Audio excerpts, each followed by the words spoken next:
Okey, tuan-tuan puan. Bila sesuai untuk kita aranukan emas ataupun kita pajakkan emas yang berada dalam simpanan kita? Menurut mentor saya, tuan-tuan puan, kalau kita memerlukan cash segera, tuan-tuan puan, kita boleh ada dua pilihan, sama ada kita jual terus emas tersebut ataupun kita aranukan.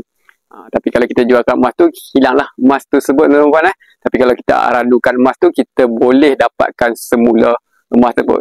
So, kena faham aranu ni adalah pinjaman, tuan-tuan puan. Maksudnya kita cagarkan emas untuk dapatkan cash. Biasanya cash diberi antara 65% hingga ke 80%. Tapi jaranglah nak dapat 80% tuan-tuan puan. Biasa sampai ke 75% dapat. Okey. Dan tuan-tuan puan perlu untuk tebus balik emas tersebut antara 6 bulan hingga ke 9 bulan. Boleh tebus awal, tapi tempoh dia tu biasa 6 bulan ke 9 bulan. Paling lama pun setahun lah, tuan-tuan puan.